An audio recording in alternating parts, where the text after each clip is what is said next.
वालेकुम दोस्तों, अॼु वरी हाज़िर आहियूं तव्हां सभिनी दोस्तनि सां हिकु नई किताब जो नओं पैसेज शेयर करण जे लाइ।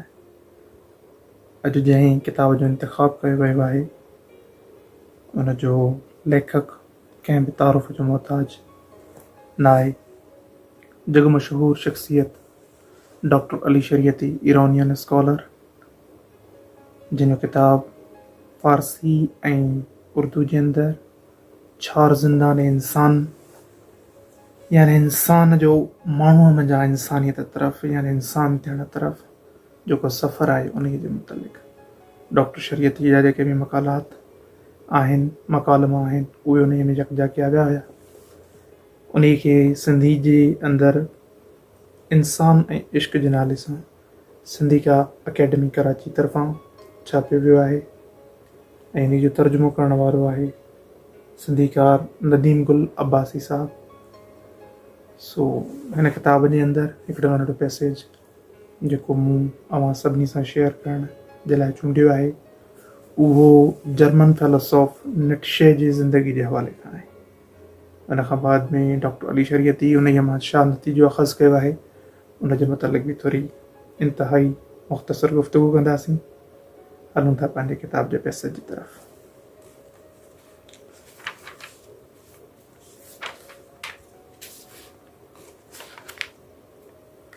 हिकु ॾींहुं नीट्शे रस्ते तां गुज़री रहियो हो त हुन हिकु घोड़ी गाॾी ॾिठी जंहिंमें तमामु घणो बार रखियलु हो ऐं उहो घोड़ो जेको उन बार खे छिके रहियो हो तंहिंजो पेर हिकु गटर में फासी पियो हो।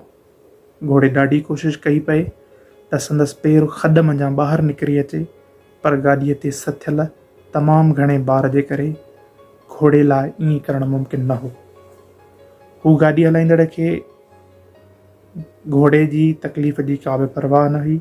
संदसि ख़्वाहिश त इहा हुई त जीअं बि थी सघे घोड़ो पंहिंजो पाण खे खॾ मंझां ॿाहिरि कढी तेज़ीअ सां रस्ते ते डुड़णु न लॻे, तॾहिं हू पंहिंजे सामान खे मंज़िल ते पहुचाए पैसा वसूल करे सघे। इन मक़सद लाइ हू घोड़े खे बेदर्दीअ सां मारे रहियो हो।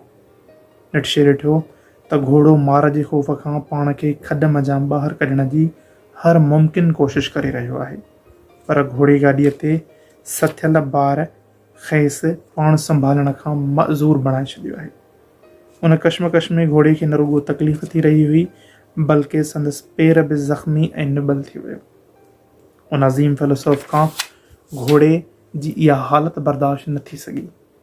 खेसि गाॾी हलाईंदड़ जी संगदिलीअ ते तमामु घणी कावड़ लॻी ऐं नीट्शे खेसि चयो त हू घोड़े सां एॾी बेरहमीअ वारो सलूक न करे। पहिरियां ई गाॾीअ तां ॿाहिरि लाहे त जीअं घोड़े खे उथण जो मौक़ो मिली सघे। गाॾी हलाईंदड़ खे एॾी त कावड़ आई जो हू उन वक़्तु का बि ॻाल्हि ॿुधण जे लाइ तयारु ई न हो। उन नीट्शे जी ॻाल्हि न ध्यानु ई न धरियो। नीट्शे ज़बरदस्तीअ गाॾी हलाईंदड़ खे हिन तशदुद खां बाज़ रखण जी कोशिशि कई, जंहिं ते गाॾी हलाईंदड़ एॾो त मछरजी पियो जो हुन ख़ुदि नीट्शे खे तशदुद जो निशानो बणायो ऐं खेसि ॾाढो मारियो। इन हादसे में नीट्शे खे एॾा त धक रसिया जो उन्हनि जे असर जे करे कुझु अरसे बाद नीट्शे जो मौत थी वियो।